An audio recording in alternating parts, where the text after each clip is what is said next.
Okay, in terms of the stuff, as always, just bad news. Someday good news, not today.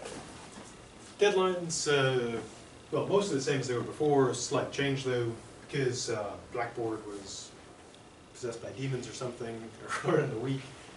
Extended the deadline for exam 2, quizzes part 3 to June 17th. If you already did them, that's fine. If you haven't done them, you have more time. Exam 3, deadline 5 is June 17th. As before, exam 4, quizzes part 4, 5, deadline 5, June 18th. And these are end of day, so 11 to 9 to 9 p.m. As always, if you run into problems with Blackboard, email me with your name and particular thing that's gone wrong. Then what I can do is reset a locked up exam, etc. For the paper, draft deadline today. If you did a draft and dropped it off, they're here, all commented up, etc. If you did a draft and you're wondering what are those little letter or number things like A7, B2, I'm not playing Battleship on your paper. What it is if you look at on Blackboard the paper guide PDF and go to the part that has the comment codes, that says what those things are. For the +5 bonus, be sure to upload it to Blackboard by June 11th. Even if you did a draft, if you're satisfied with your draft and don't want to change it, still be sure to upload it to Blackboard because that's where I put the grade in. So if you don't upload it to Blackboard, then it wouldn't be turned in. So if you're content with your draft, be sure to just go to Blackboard, upload it, get that score +5. And if you want to make changes to, you still get your score +5. If you want to just get full credit, deadline for that is June 15th, end of day, 11 to 9 p.m. For half credit, June 18th, and then I'll be turning the grades in on June 19th. And so if you be sure to check, like June 18th to see if all the stuff is as it should be. If it's not, be sure to email me as soon as possible saying stuff's wrong, and that way I can do something about the stuff. Okay, so June 11th is another draft date, or is it? Oh no, June 10th is the draft date. 11th.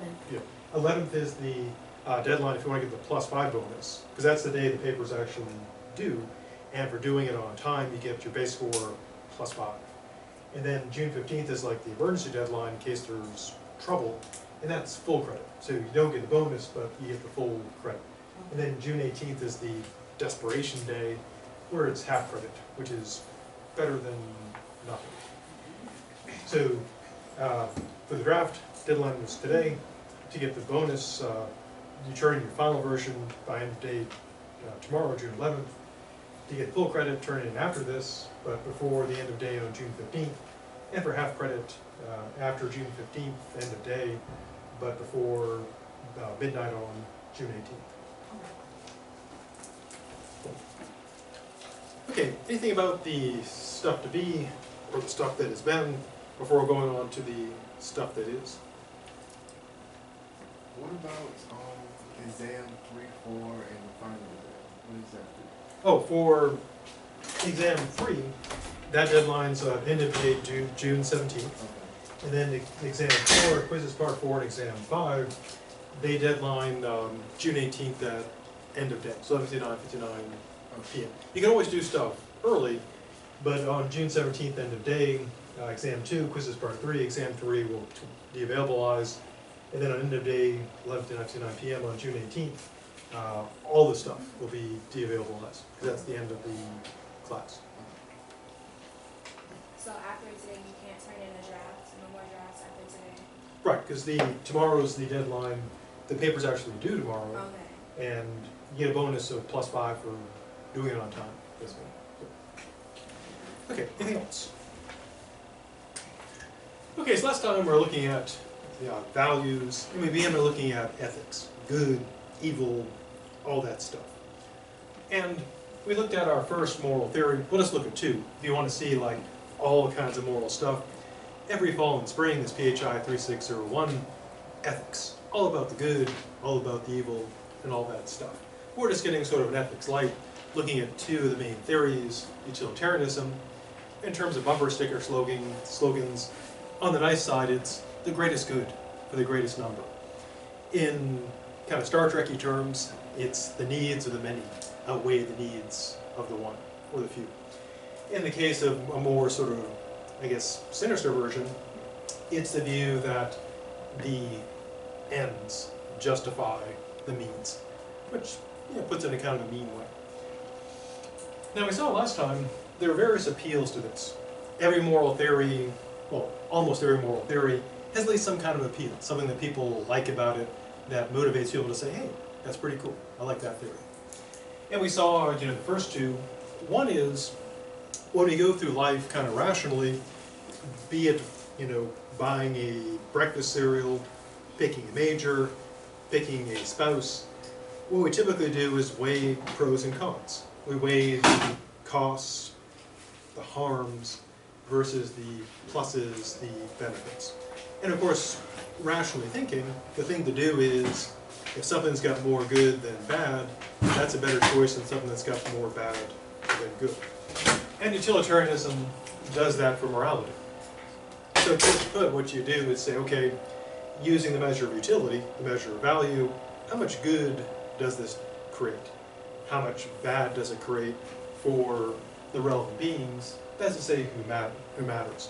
And the thing to do is what creates the most value, utility, for those who count. Second appeal, for those who like democracy, and not everyone does. A lot of people don't like democracy. But the democratic ideal, at least in theory, is that majority rule, and the idea is society is supposed to exist to serve the good of the many.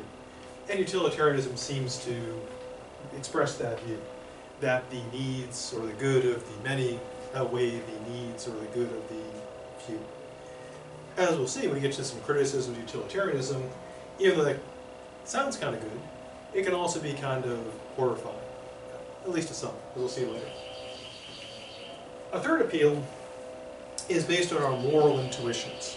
Now, when sort of engaging with ethics, one common tactic is to go with our intuitions, how we think, feel. It's kind of like feeling, because you're kind of thinking, kind of feeling about stuff before really examining in depth. So an intuition is kind of a thought or feeling about something before you've actually gone through and examined it, assessed it, criticized it. It's kind of our first reaction. Now, the way moral intuition arguments are often done is basically by telling a story. Everyone's probably familiar, at least with some fables or parables. They're common, just like Aesop's famous fables. The one about the fox who's trotting through the woods, looks up and sees some grapes on a tree, and tries to jump up, can't get it, and he says, I guess those grapes are probably sour anyways, and trots away. And of course that's supposed to teach us a lesson about life. Or similarly, like the, in religion, there's various parables, parable of mustard seed, sermons, etc. And so what we often do is tell a story that's aimed at making us think or feel a certain way, so we say, yeah, that makes sense. So here's a moral intuition in favor of utilitarianism.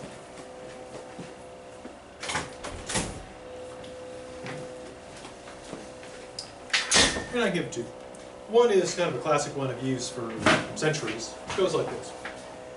Imagine that after graduating from school, you go on to medical school, and you're doing your internship on a tropical island. A friend of mine actually did that. Very lucky guy, finished med school, and they were like, we're sending you to a tropical island to intern. It's like, how difficult that shall be. So imagine you're on this tropical island interning, and all the other doctors, go to like a conference, and you're the only doctor left on the island. And you're like, what's the worst that could happen? But of course, as soon as you say that, something bad happens. Specifically, a plane comes flying in and crashes.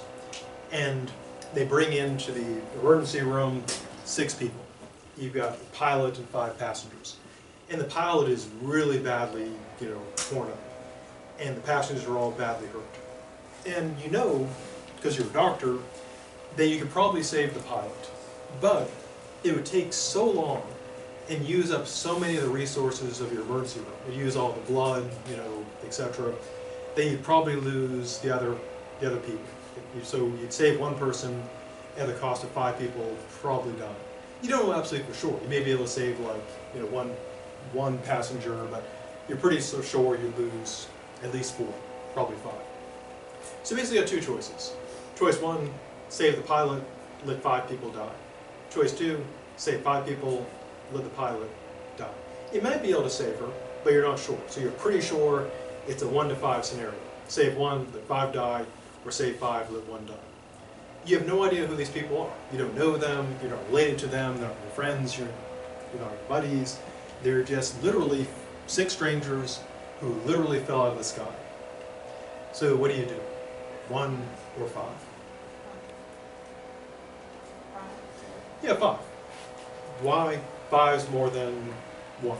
So all the things considered, what people say the right choice is 5. I mean, if you knew the person, like if the pilot was like related to you, or the pilot was someone who was working on a cure for, you know, just about finished a cure for cancer, you might say, I'll save that 1. But all the things being equal, would say 5's more than 1, save that 1. Now, this problem is also often presented famously with what's called the trolley problem. And the trolley problem is this. Imagine if you're, for some bizarre reason, you've got control of like a trolley, you know, like, or you could use like a train. And the idea is that you got 2 choices. You can route the train one way and kill, say, 1 person that's on the tracks. Or you can route another way and kill, say, 5 people. And there's all kinds of different variations, but it basically comes down to, do you kill few or many? And again, you don't know who these people are, they're just people. And it's called famously the trolley problem because the original version is the trolley. You have to decide where it goes and how many it kills. And of course the utilitarian answer is, intuitively we think, well, it's better to not kill anyone, but it's worse to kill more people. An example of where the trolley problem actually hits reality is, well, Google's and other companies' self-driving cars. And they will, people claim, face that problem.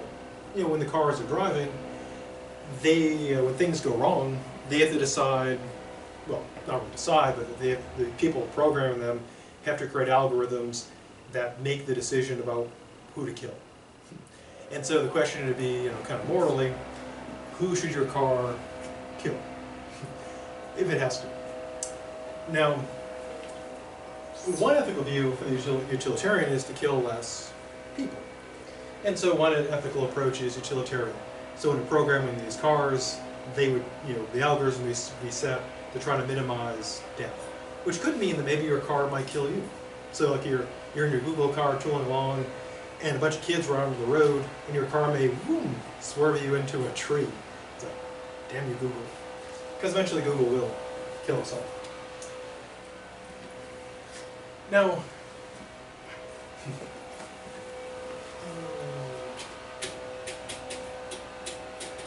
I think I would have learned by now to like keep its attention.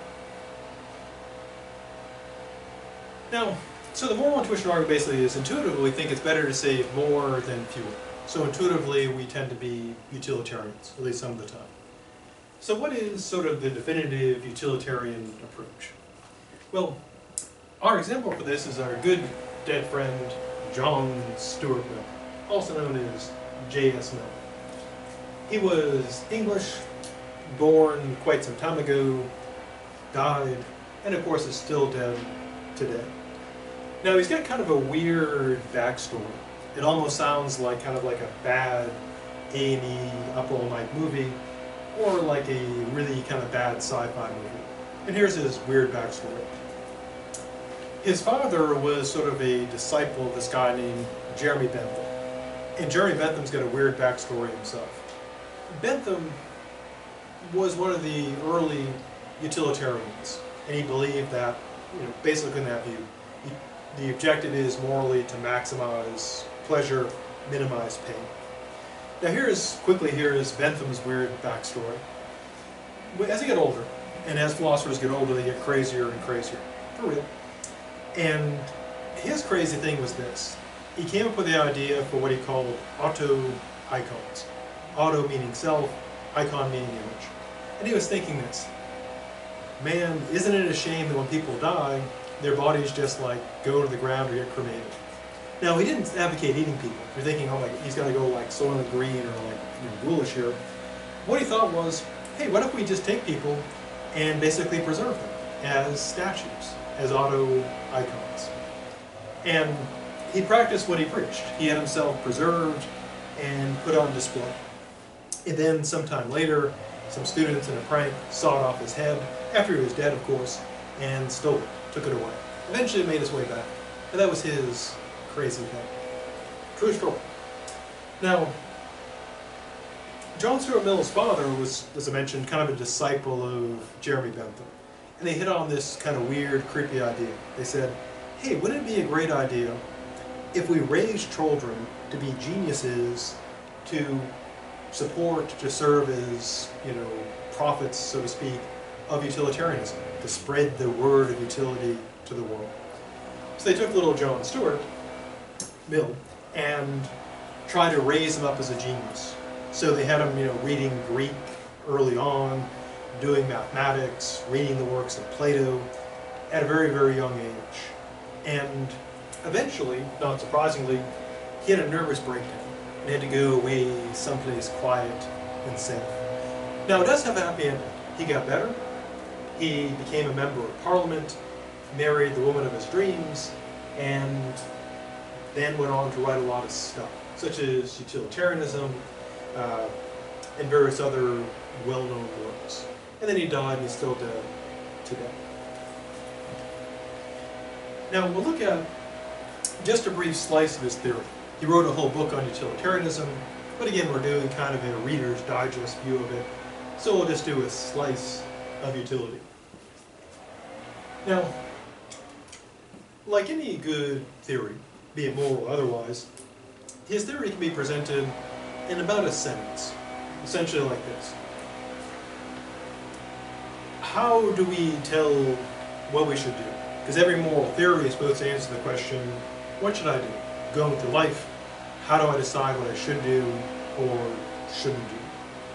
And his answer is this, the principle of utility. And he says, here's how it works. Actions are good to the degree they promote happiness, and bad to the degree they promote the opposite of happiness, namely unhappiness. So, roughly put, the idea is to maximize happiness. So if you're taking an action, you would say, how much happiness will this create? How much unhappiness will this create? And if it's more happy than unhappy, that's better than one that's more unhappy than happy. So in terms of the question, what is utility? His answer is happiness. That's positive value. The opposite, unhappiness, negative value. So how does he define this happiness, unhappiness stuff? Well, he does a very straightforward definition.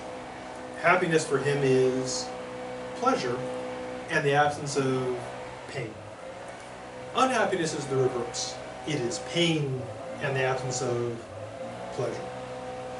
So, it's all about seeking pleasure and avoiding pain. Now you may be wondering, well, why do I have the happy pig here? Well, here's why. What Mill addresses is a classic objection called the pig objection. It goes way back. In fact, Aristotle was probably the first person to bring it up. But here's the idea. Mill claims that the way you measure morality is based on, balancing out pleasure and pain. So what is good is pleasure, what is bad is pain. And so the objection goes to say that the highest life is a life of pleasure is a doctrine that is mean and groveling, worthy only of swine. That's basically casting people as animals, that the best life is a life of the sort of life that a pig could be, enjoying pleasure and avoiding pain.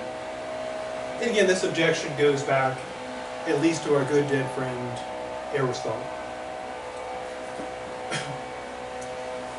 Now, Mill notes that it was also raised against our good dead friends the Epicureans. We didn't really discuss them, but, well, I just mentioned them. But they were the philosophers who believed the goal in life is to acquire pleasure.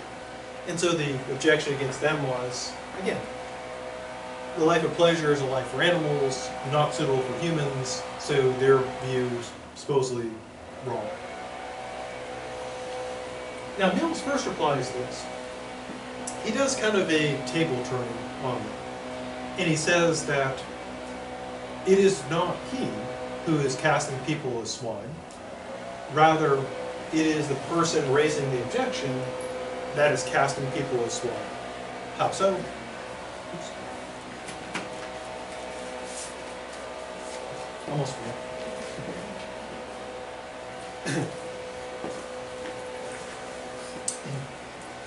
So he's casting people, the objector is casting people as swine in the following way. Because they're saying that the only pleasures people are capable of are pleasures that are suitable to pigs. And his reply is that there are pleasures that are suitable for humans and not for pigs. Now, his main reply is going to be this. He realizes that when it comes to sheer quantity, sort of sheer volume, he can't beat the pig pleasures. So if you're just going by, sheer quantity, the animal pleasures, the raw physical pleasures, would be the top pleasures. So on those grounds, the pig objection would seem to be pretty powerful, a powerful point. So what he does is he tries to change, the game a bit. And what he claims is this. He wants to claim that what we need to do is not just consider the quantity of pleasure, but also the quality. Now, to support this, he argues that in other situations, we consider not just quantity, but also quality. Now, he doesn't really argue for this, but we could use the following analogy to sort of show that perhaps he's got a reasonable point here. Suppose you're offered 200 pounds of dirt, or behind turn number 2, there's 1 ounce of gold. Now, under normal circumstances, would you rather have 1 ounce of gold or 200 pounds of dirt? Well, the gold, even though it's less in quantity, and we consider it to have higher quality. So Mill says in other areas, we consider not just quantity, but also quality. So what he wants to do is change the battle from being a battle of quantity, which the pig objection would seem to win, to a battle of quality. So he wants to try to claim that if we go in quality of pleasures, then the pig objection is defeated. So how is he going to differentiate in quality? Well, he offers the following standard, the following method. Now, Mill is, or was, because he's really dead, an empiricist. So he's going to approach this empirically. So his way of sorting out between pleasures is empirical. And here's how it goes. Abstractly, suppose we're competing, two pleasures against each other. Sort of like, kind of like celebrity deathmatch, but like pleasure deathmatch. Could be a new reality TV show. I understand they might need a new one because there's some problems with some of the old ones. So we have 2 pleasures. Pleasure A, pleasure B. And here's what Mill says is how we should test them for quality. Here's how it goes. He claims that pleasure A would have greater quality than B if it passed the following test. Here's the test. If you're offered essentially unlimited amounts of B, and you can get B more easily,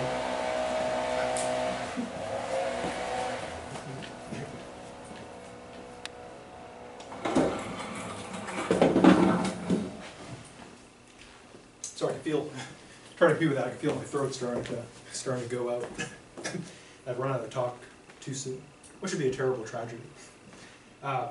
So here's how it makes it go. You have two pleasures, A and B, and the question is, which has higher quality? And here's how we work it out. So suppose you can think of it like a game show. You have people, playing this game, and they say you can have as much B as you want, unlimited B effectively, and it's easy. We'll just like bring it to you, like in a wheelbarrow or a bag or something. Pleasure A, not unlimited. It's limited, and it's difficult or comes along with discomfort or challenge to get. And so given those conditions, what we're supposed to do is choose between A and B. So we take two pleasures and we put them up against each other, given those conditions. Now in a way, Mill is kind of doing this in a way you could actually do research on it, because what he says is you take the majority of people who are qualified to judge. So you could actually do this as sort of like a survey thing. Now, one important limitation he puts on it is the people judging it have to be qualified. How would they be qualified? Well, one thing is that they've got to have experienced both A and B. So it can't be a person who's just experienced B or just experienced A. Also, he wants to take out kind of the moral limiting, namely that if someone may think that A is, morally dubious or questionable, he wants to take that out as well. And so this comes to, sort of a straight competition between A and B, based on the majority of people who are qualified and experience both, and also taking out any things like shame or disgrace people may feel about picking between them, which in theory you could kind of run as a survey or sample. So if the majority of people who fully experience both A and B select A, even with more discomfort and less A than B, A is greater quality than B. Now to use a concrete illustration, going back to my example of gold and dirt. They're not really like pleasures, but we'll kind of put them up in the contest to illustrate it. Now in the case of gold, in general, is gold kind of hard to get? Yeah. And in general, would most people get a pretty limited amount? Yeah, because it's difficult, or you can just use money. Money is generally difficult to get, and we generally get limited stuff. Now what about dirt? Is dirt pretty easy to get? Yeah. And you can get a lot of it, for a low cost. What should people more like to have? Money with some effort, or just a lot of dirt? Yeah, the money. So we'd say in that example, money has got greater quality than just dirt. I mean, we could bring in cases where people would want dirt more than money, but as a general thing, we'd say, most people would probably take the money with more difficulty and less money than getting a whole bunch of just dirt. Unless, of course, they thought they could sell the dirt for more money. And so that's how he thinks we should run the test. Now, a good question might be, so where does he go with this? Well, here's where he goes. He asks us to imagine, a contest between the pig pleasures, the raw physical pleasures, and what he calls the higher pleasures. So these would be things, like just raw physical pleasures, eating, drugs, etc. Just, pure physical stuff. And the higher pleasures would be those that'd be more, elevated. Things like the enjoyment of friendship, enjoyment of intellectual activities, enjoyment of listening to music, appreciating art, that sort of stuff. So the supposed higher versus the lower. Now to sort of put a point on it, he asks us to imagine the following scenario, using the pig. Now we know that being a human comes along with a lot of discomfort. And he says, basically asks us to consider, suppose you had a choice. Suppose you could choose between being a human being with all the discomforts of a human, or be like a super happy pig. And let's put this into like a sci-fi, or if you prefer, the Harry Potter stuff, a magic scenario. Imagine there's a research scientist or wizard who's come up with a a means of transmuting people from humans to like a golden retriever. And they're conducting experiments. And they put up a thing saying, you know, I'm doing this experiment, and I'm transmuting people from humans to golden retrievers. And there'll be an ironclad legal contract in which if you get transferred in or transmuted into a golden retriever, you're guaranteed to be the happiest golden retriever in the world. So in this case, you know, we don't have to worry about the scientist or wizard, you know, just betraying us. So let's assume that this is a real deal. They'll keep their word and turn you into a super happy golden retriever. You lose all your human capabilities, but you'll be a super happy golden retriever. How many people would pick that? To be transmuted, you know, be goldenfied, and lose all their human qualities and be a really happy golden retriever. And given his view, the claim is that few, if any, people would accept that. Why? Well, what he claims is that people make a distinction between just being like content, being content golden retriever or content pig, and being properly happy. So he thinks that, going back to his, you know, his method of testing, that most people, if not all people, would pick being a human being, bless you, with all the discomforts and suffering, over being a super happy pig or golden retriever. And if he's right about that, what's the impact on the issue? Well, this is what he claims. If the human pleasures have greater quality than the pig pleasures, then this is the better life. So it's not the pig life that's better, it's the life of a human. So, I still haven't learned. So, on his view, that would take care of the pig objection, defeating it. So, quick recap, pig objection. What's the problem? Well, if you make pleasure the highest good, that would seem to make the life of the pig the greatest life. You know, the physical pleasures, the raw physical pleasures, the best life. But of course that seems to be wrong because it's elevating the life of an animal above the life of a human. Mill's reply, what he wants to do is distinguish between, you know, quality and quantity, and contends that when it comes to, you know, the quality, we would pick the higher, the human pleasures, over the lower pleasures, or so he claims. And he takes that to beat the pig objection. Before pressing on, anything about the pig objection that needs more pig stuff?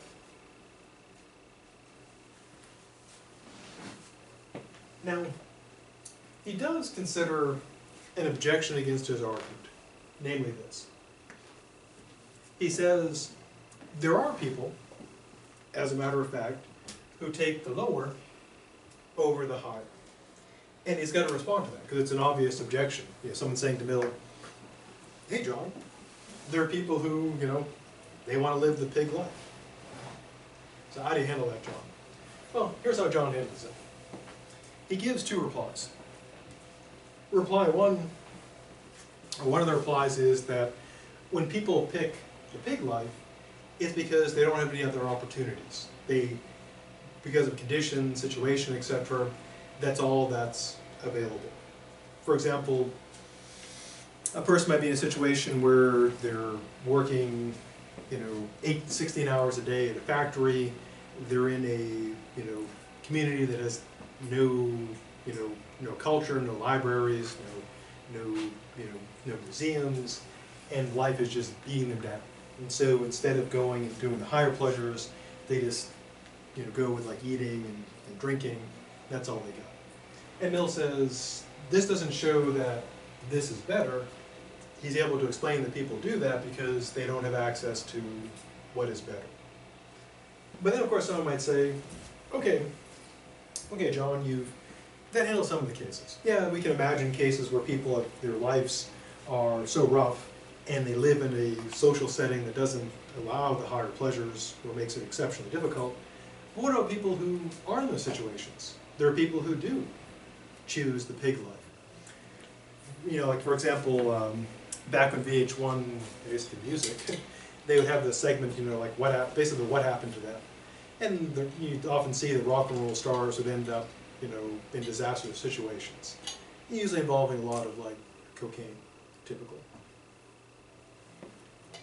So there are people who do pick the worse over the better.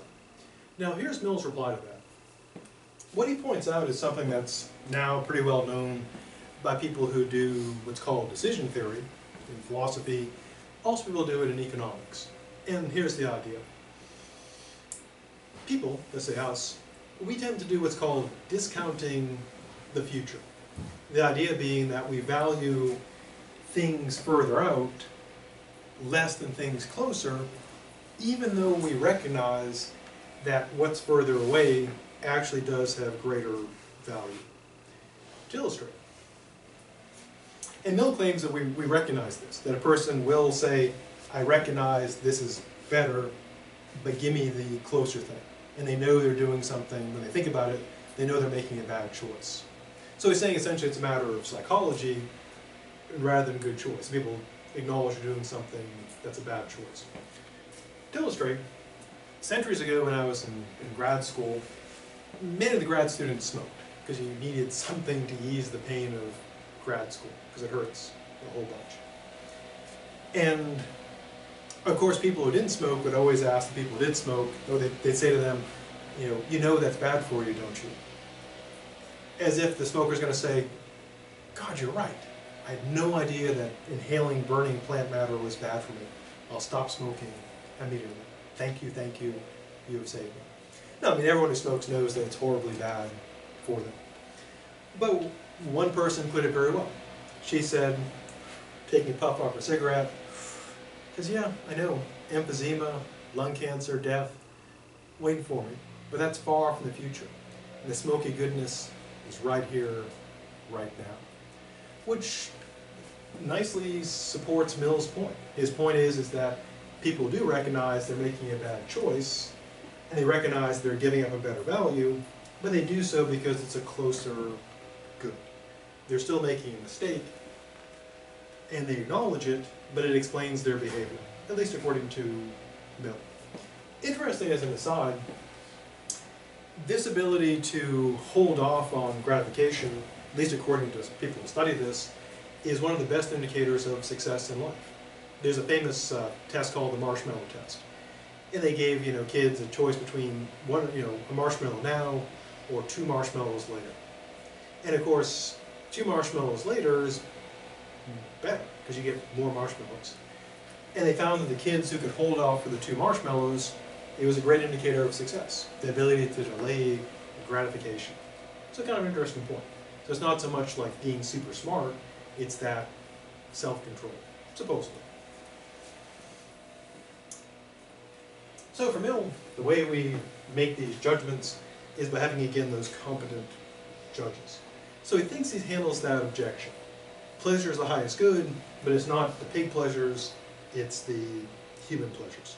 So the pig sliced up into bacon and served up. Before pressing on, anything about dancing pigs that needs more stuff, or bacon.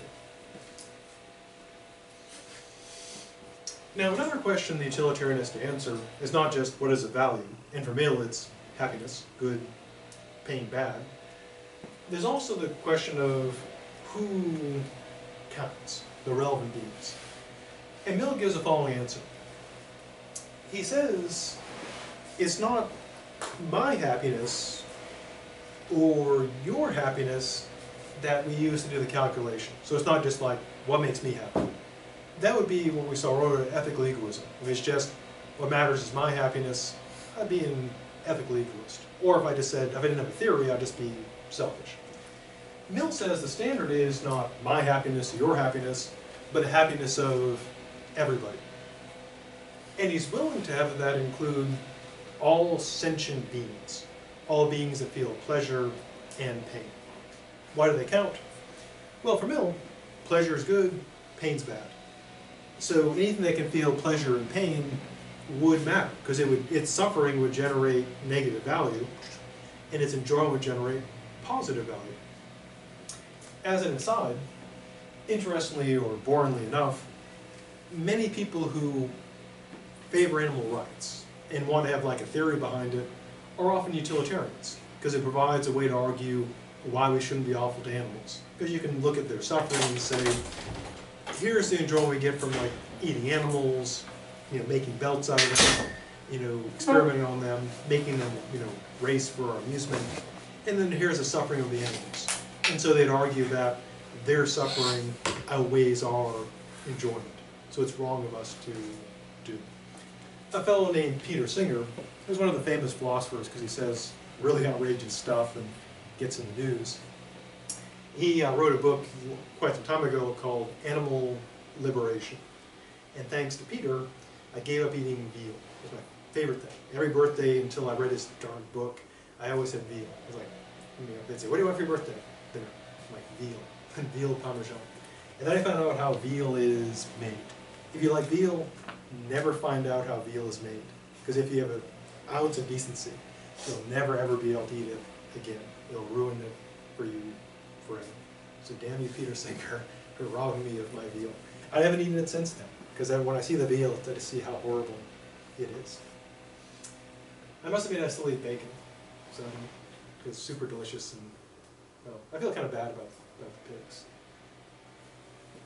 Now goose I will eat, because goose, they're jerks, so I don't feel any, well, I probably shouldn't feel bad. I should feel bad about eating them, but they're mean.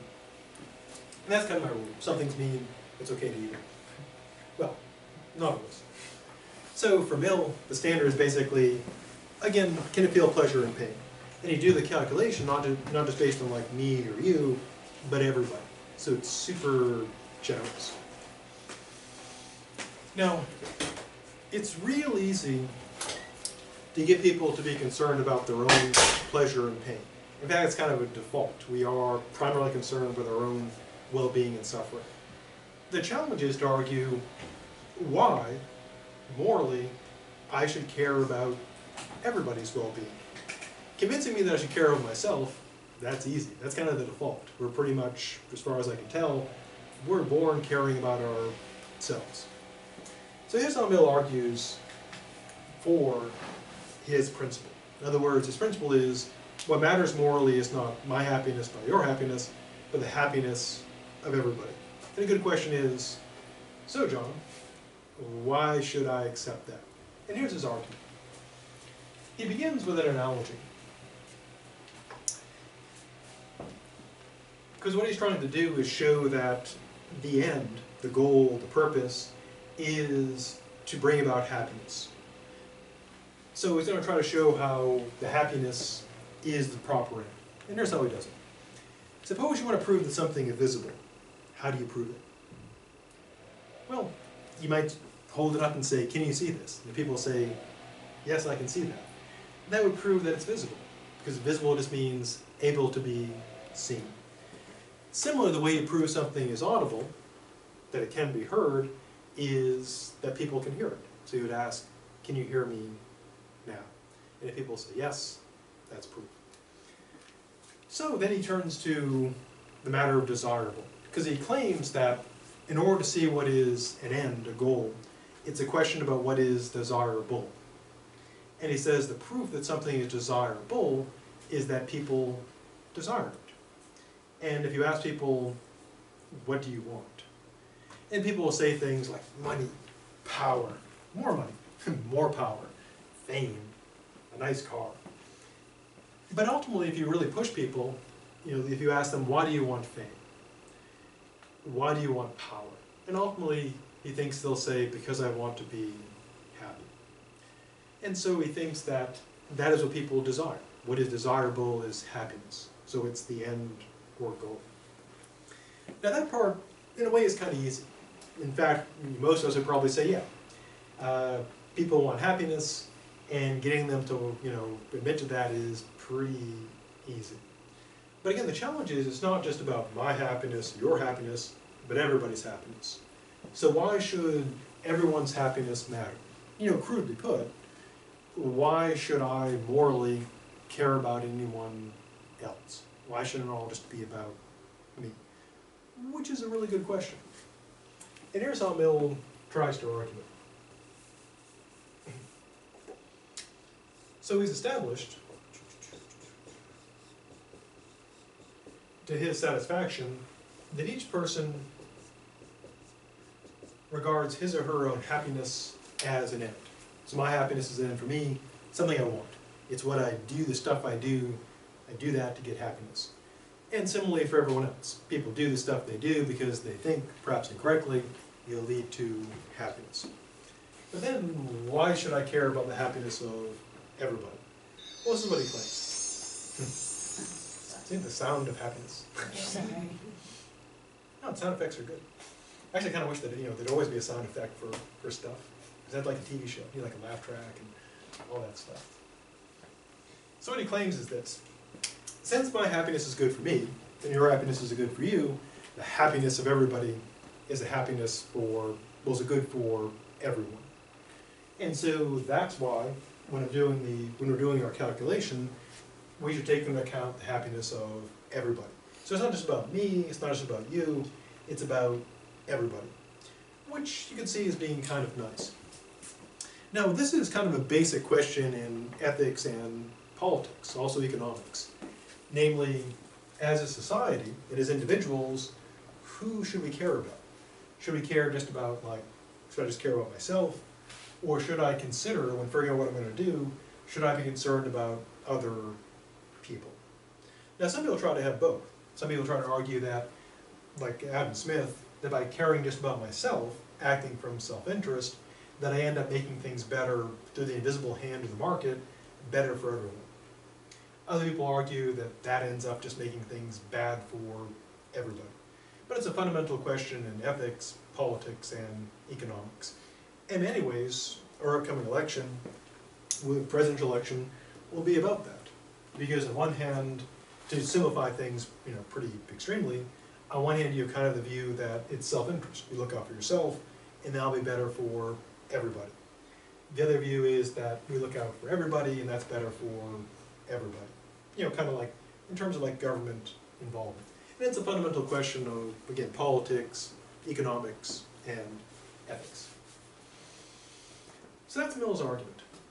Now, traditionally, people have pointed out what seem to be two mistakes in this approach. The first one, the audible, visible, desirable, what people claim Mill was doing here is what's called equivocation. And equivocation is when someone cashes in on ambiguity. Ambiguity is, something is ambiguous means that it's two or more meanings, and it's not clear from the context which is intended. And equivocation is when someone is kind of cheating with ambiguity. They use something meaning it one way, and then shift meaning to another one, but they treat it as if it means still the same thing. So how does Mill seem to do this? Well, he begins with audible and visible, because visible and audible just means you can see it. And he says desirable just means you can desire it. But that's one use of desirable, able to be desired. And the question there is, do people desire it? But the charge against Mill is that he's equivocating because he means, when he's talking about ends, he's talking not about what people desire, but what is desirable in the sense of what should be desired.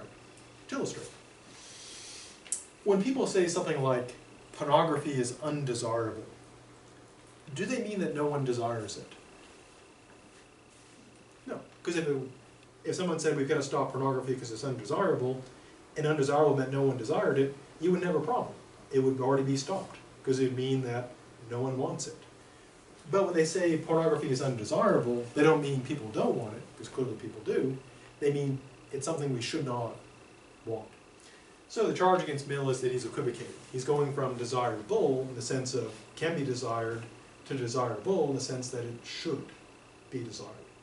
Now people who defend Mill say he can handle this problem solved, which is a fair point, because Mill's a pretty smart guy.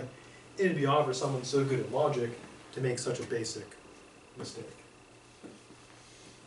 Second problem, there's a classic fallacy called the fallacy of composition.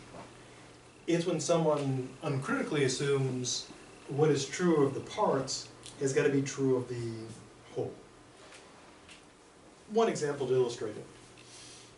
Back quite a while ago, the Olympic rules were changed to allow professional athletes to compete. And one of the reasons was that in the United States, we had like, professional basketball teams, professional hockey teams, etc. And they gave us a bit of a problem because our very best athletes, the professionals, weren't allowed to compete. Whereas countries that didn't have pro teams, their very best athletes got to compete because they didn't have pro teams. And so our very best athletes just weren't competing. And so they got the rules changed around, so now NBA players can play on the Olympic team. And so we thought, aha, we're the best basketball players in the world, we're going to crush it. And we thought we were. But the first time we did really well. I think it was like silver medal, but we didn't win. Why? Because even though we had the best players, at that point we didn't have the best team. Anybody who's experienced in team sports knows the best team is not always made up of the best players in terms of their individual abilities. So if you have players who may be less skilled, but work together as a team, they can beat individual athletes who are better athletes, but less well at working as a team. That's the fallacy of composition.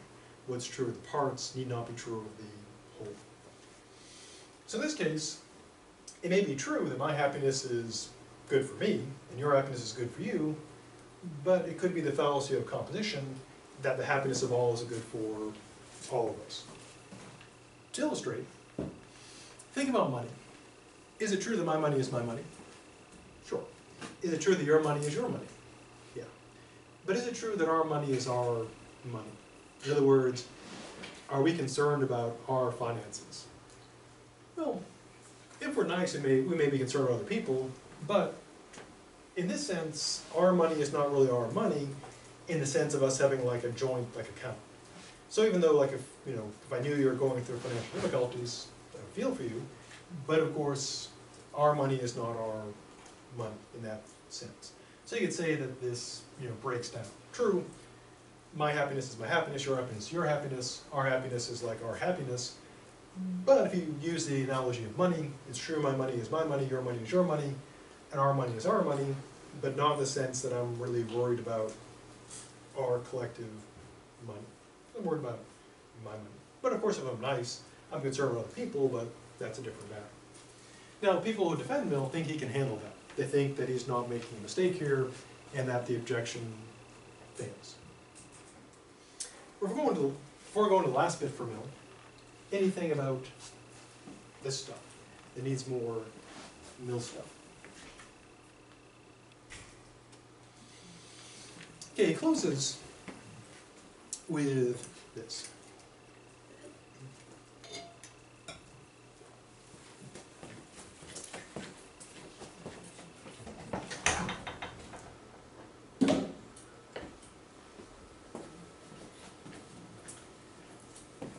A final objection.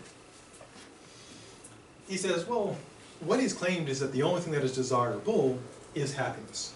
Objection. So I might say to John, people desire things other than happiness. They want, say, virtue. They want power, fame, money. And he's got to address that, because his claim is that happiness is the only good thing. Now, he begins with virtue, because there are people who, everyone's heard the phrase, virtue is its own reward. So Mill has to address that, because he doesn't want to come out and say, yeah, virtue, not worth anything, it's all about happiness, because that sounds kind of bad.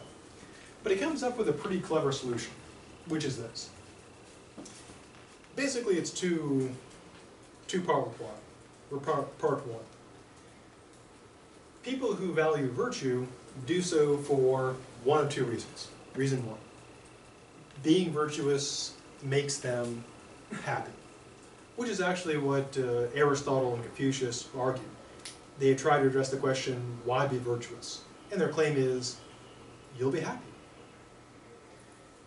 Second reply is that for some people, virtue may be part of their happiness. To use a crappy analogy, Mill doesn't think that happiness is like a single thing. Like it's not like, I can use an example of like cake. I mean, cake is a thing, But of course, cake is made of other stuff. It's made of, you can't just like, you can buy a cake, but you can't buy like cake. You have to buy like eggs and flour and stuff to mix it together. So individual cakes are made of various ingredients, and every cake can be a bit different. Angel food cake, devil food cake, etc. They're all cake, but different ingredients.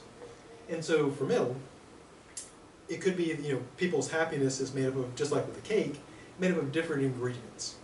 So one person's happiness might include virtue, just like a cake might include, vanilla, or it might include pineapples or something.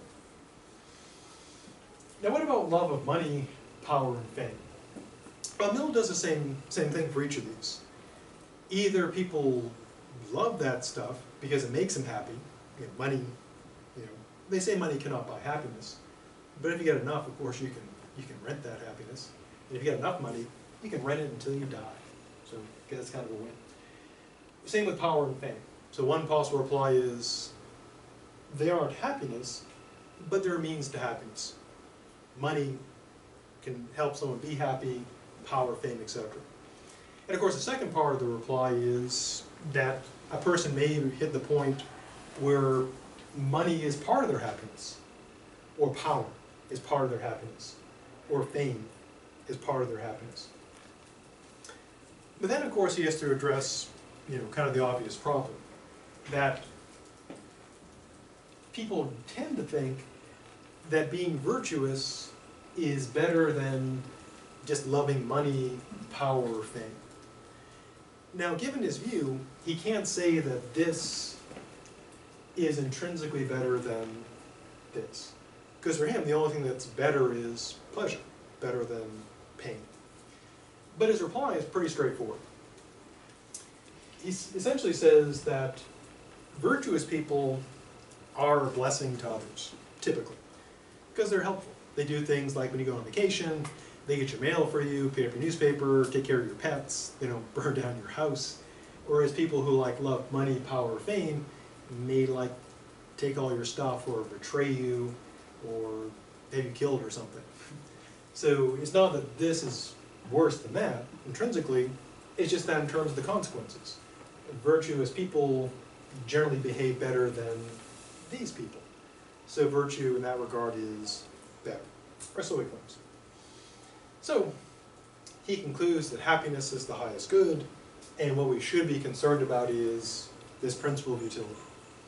So, highlights for Mill for purposes of quiz and test. What's his moral principle? Well, the greatest happiness principle. What's that? Actions are good to the degree they promote happiness, bad to the degree they promote unhappiness. What's happiness? Pleasure, absence of pain. What's unhappiness? Pain, absence of pleasure. What's a big objection? Well, a big objection is this. To say that the highest good is a life of pleasure is to cast people as swines, to cast the life of an animal as the highest life, which seems intuitively wrong. Solution? Well, we distinguish between quality and quantity. And if we were to ask people, do you pick life of human or life of pig, the majority of people would pick life of human, showing it's better than life of the pig, so pig objection defeated. What's the scope of the theory? Well, all things that feel pleasure and pain count. Proof. He uses that analogy, divisibility and audibility, with desirability, trying to show that the happiness of all is a good for all. And then he considers a final objection, namely people like other stuff, but his two replies are one, people like that other stuff because it makes them happy, or two, those things are part of happiness, but happiness is still the greatest good. And then he died and he's still dead today. Before pressing on to some problems with utilitarianism, anything about this that needs more stuff? Or anything about cake?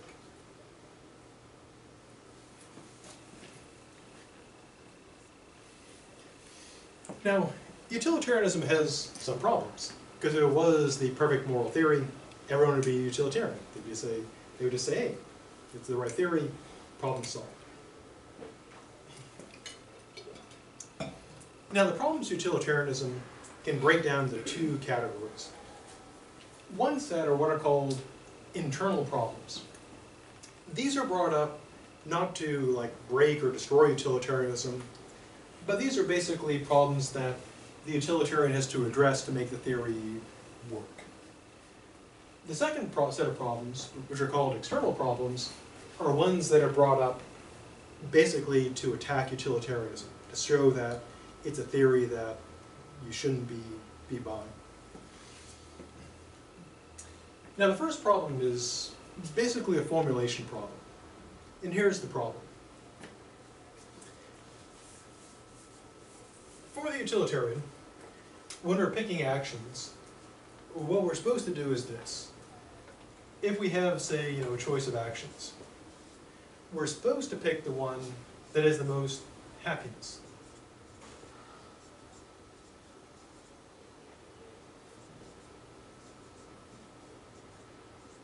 So we're just making up some numbers. Suppose we have action, 1, it's got a happiness of 100, pain of 50. 2 has got a happiness of 70, but a pain of 75. And 3 has got happiness 60, pain 70. And so the easiest and obvious choice would be this, because it's got the most happiness versus the least pain. Now, so that part's pretty easy. But then, when you're actually trying to make concrete decisions, this is the problem of how do we divide up the utility? To give a kind of a concrete illustration.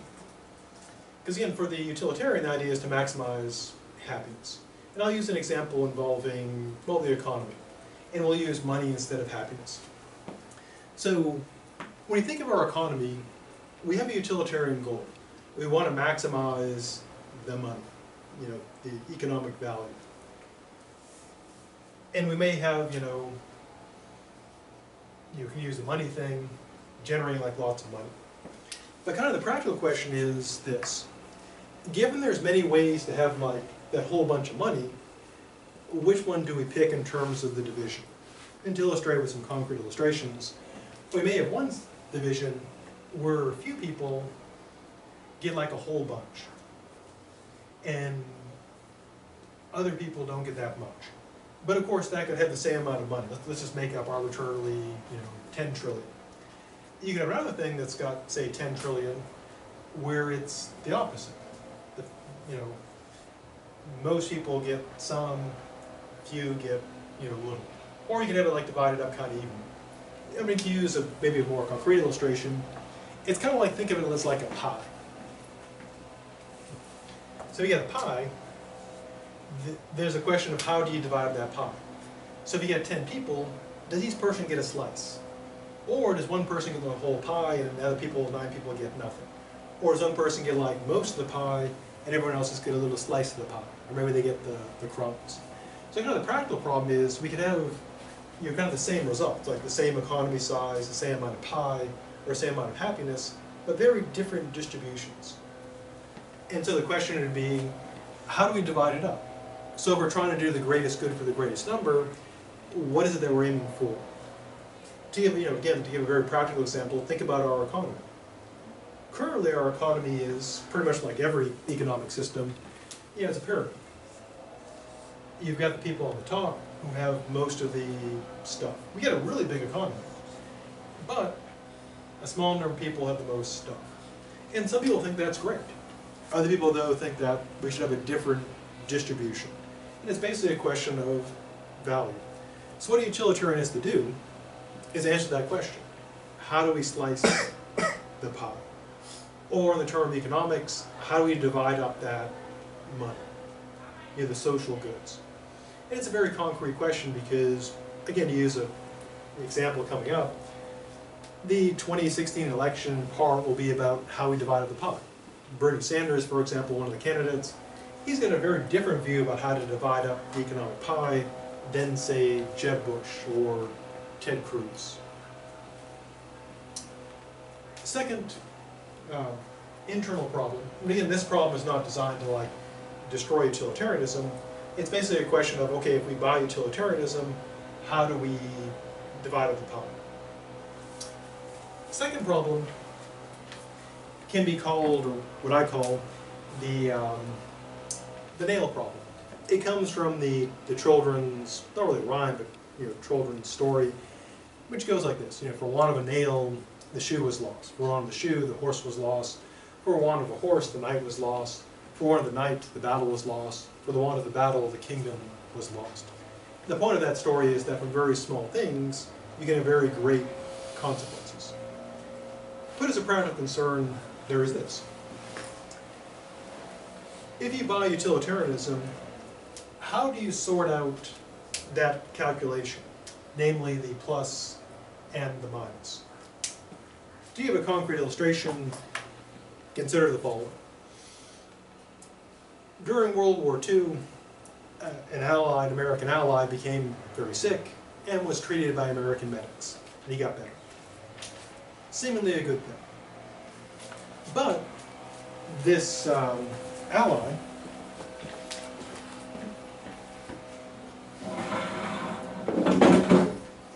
his name was Ho Chi Minh, famous from Vietnam, and of course during the Vietnam War we were fighting Vietnam, and that went kind of badly for us. But now Vietnam is kind of friendly. I mean, they've got McDonald's and KFCs, and they're now mad at China. So they're kind of like on our side against China, which used to be on our side. And so you might say, well, I guess that was good. Another example, I'll use kind of a stupid example to illustrate it. Suppose you're walking along, and there's like an apartment that's on fire, and someone like throws a baby to you. You look up and the baby's falling towards you. Do you catch the baby? Well, suppose you do, and the baby grows up to be the next Hitler. Oh, you've doomed millions. That was terrible. But suppose you catch the baby and the baby grows up to be the next Einstein or Gandhi, making the world a better place. Then it was a good thing. And so kind of the challenge is, how do you figure out like whether what you're doing is good or bad? Now the utilitarians do come up with a solution. They kind of break it into three factors. One is this. Utilitarians generally are objective about morality. So they would say something is either good or bad for real, not just opinion.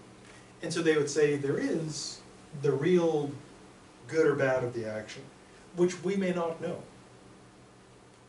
So, I mean, going back to my stupid example, the baby falling out of the window may turn out to be the next Hitler.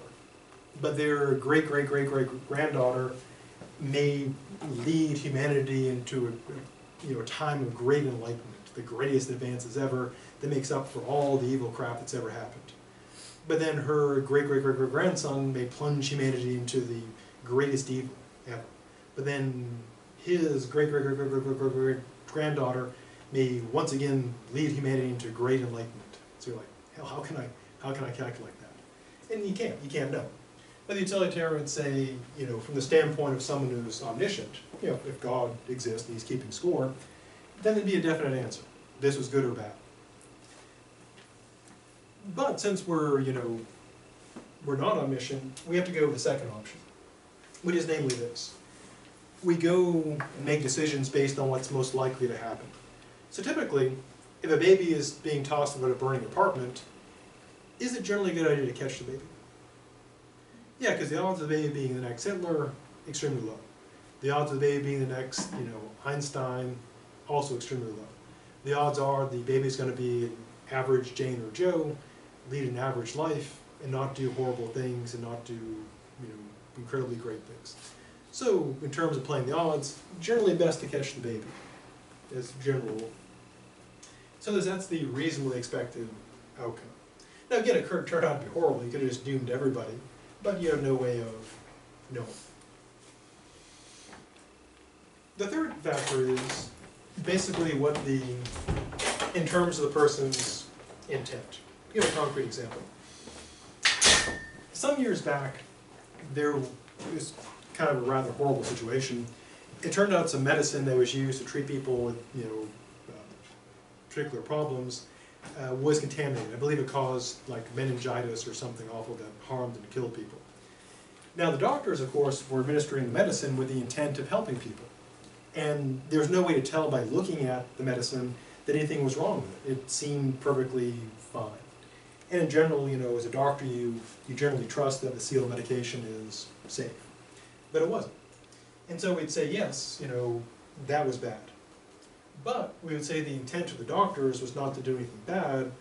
They didn't know this is going to happen. So we'd say that in that regard, they acted rightly, trying to do what was best. It just turned out the medicine was contaminated. So the utilitarians believe they can handle that problem, or sort that out. So to recap, one problem is, how do you divide up the pie? And what utilitarians do is they come up with ways of dividing the pie.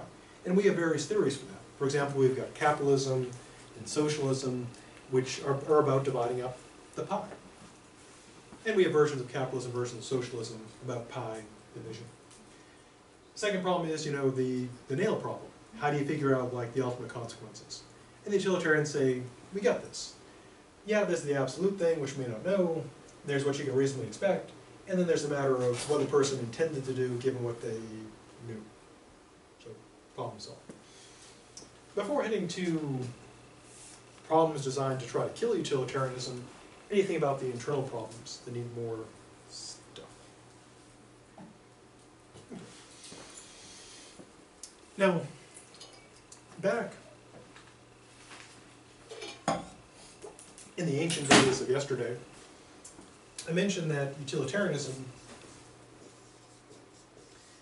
splits into act utilitarianism and rule utilitarianism. And I said that they did this because of some problems. And here are some of the problems. First problem is this: unreasonable expectations. And here's how this problem gets going. Now, one way to characterize what's called act utilitarianism is this. What you do when deciding what to do, you take each individual action and assess the happiness and unhappiness it generates. And if that action taken in isolation generates more happiness than unhappiness, that's what you're supposed to do. For example, suppose you get like some money, and you think about buying like a Xbox One, for example. And if you like video games, you probably enjoy that quite a bit. But of course, there are people who don't have any food. And if you bought them food, their happiness would probably be greater than yours with that Xbox. So what you should do is not buy yourself the Xbox, but buy them food. Similarly, in terms of spending your time, you could play a video game and enjoy that, or you could be out helping people, like with Habitat for Humanity, building houses, which would create more happiness.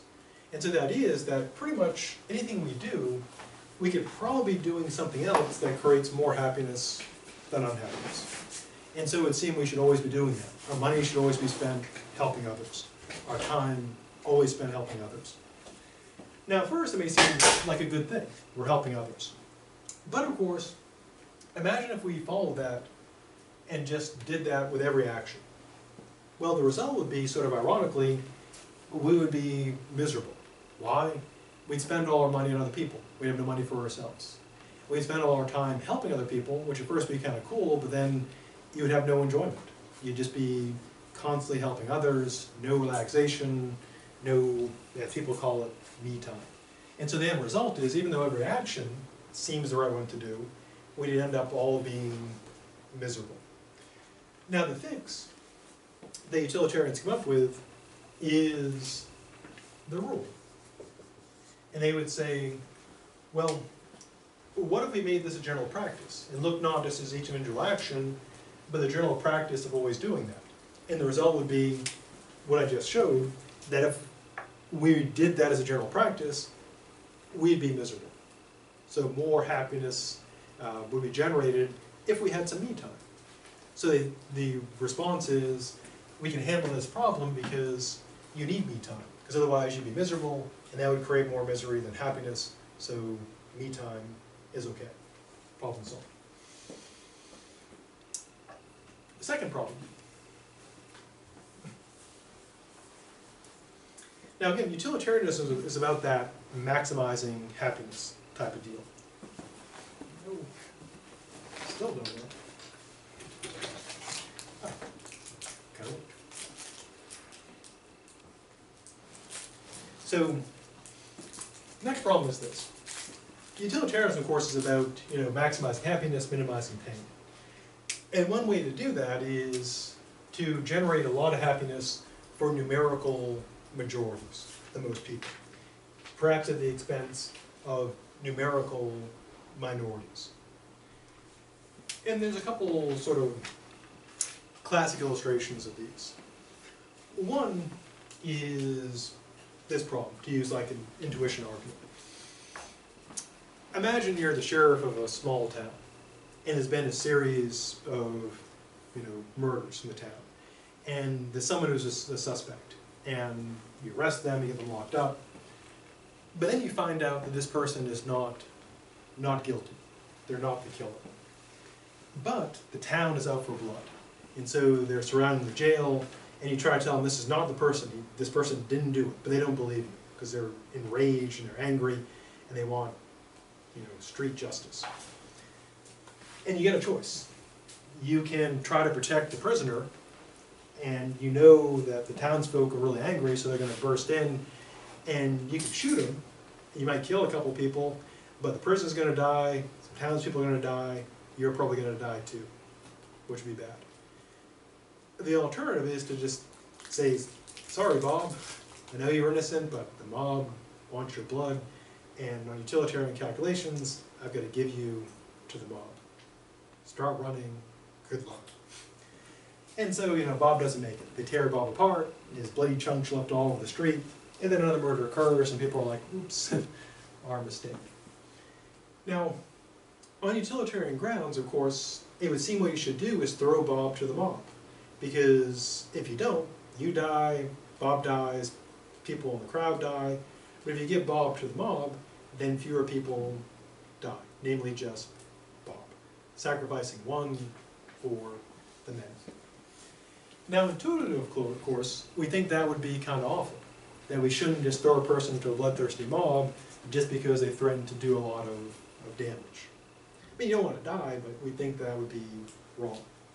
Now again, what utilitarians do is they try to go with a rule thing. If it was put in our code of justice that when a mob shows up and they demand blood, that we give them whoever they want, well, even though it may save a few lives here and there, it would ruin our legal system, because people would not trust it, because all that has to happen is people just show up and say, give us Bob, give us Sally, and people would just throw Bob and Sally to the crowd, and the justice system would fall apart in that regard.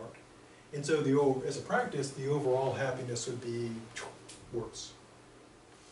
And so the world utilitarian thinks they can handle that. The final problem is a classic sci-fi problem. There's a author, Ursula K. Le Guin. She's famous for writing such works as The Wizard of Earthsea, Left Hand of Darkness, and the classic short story, Those Who Walk Away from Omelets. And she's a sci-fi / fantasy writer, so, fantasy sci-fi stuff. But she asks us to imagine the following scenario. A great and wonderful city or nation called Omelis. And the place is magnificent.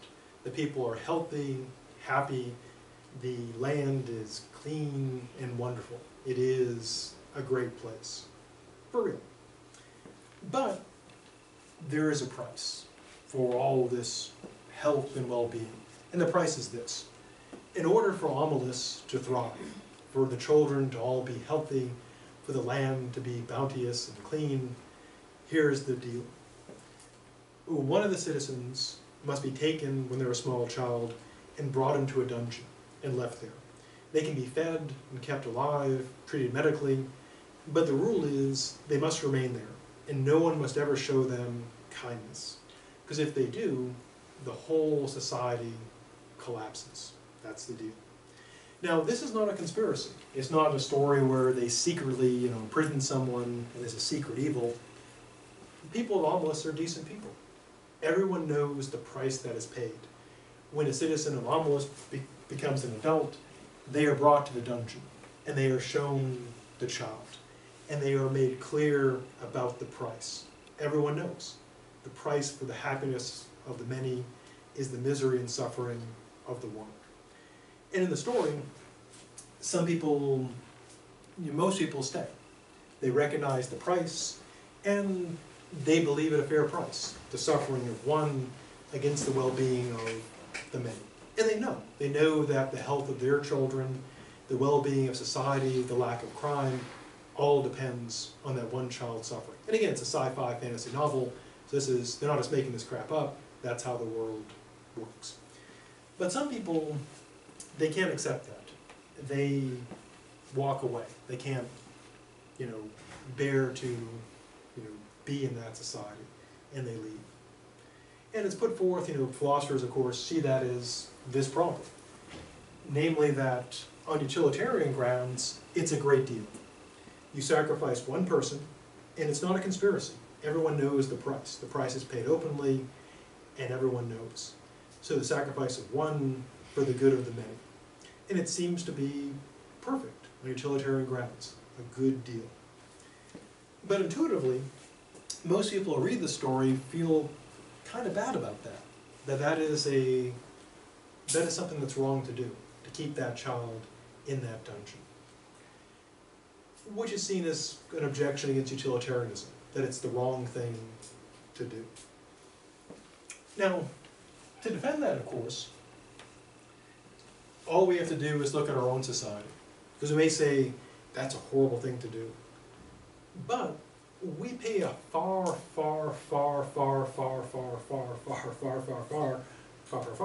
higher price for so much less. I mean, to use the obvious example, we can have cheap electronics and clothing because people in other parts of the world get paid horrible amounts, tiny amounts of money in horrible working conditions, in which sometimes they die. People can be wealthy, of course, at the expense of people being poor. So we have not just one child living in misery, we have millions of people living in misery. And we get very, very little for this. So we're paying a vastly higher price for so much less. So in a way, we've got a worse deal than the citizens of Omnibus.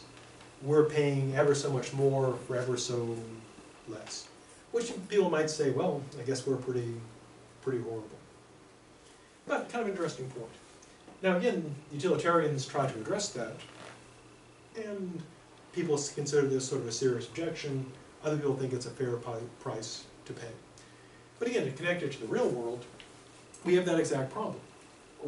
How much suffering is worth our well-being? How many people working, say, at minimum wage is worth it so that some people can be rich? How many people working at horrible jobs so we can enjoy cheap clothing, electronics is worth it? How many people dying in other countries so we can have cheaper wealth? The usual kind of objections people make. And it's a calculation we have to consider. How much is our well-being and gain worth paying for? Third problem. For the utilitarian, the only badness is pain. The only good, pleasure. This implies, of course, that nothing is forbidden. If it turned out that what we consider intuitively to be horrible created more happiness than unhappiness, that would be acceptable.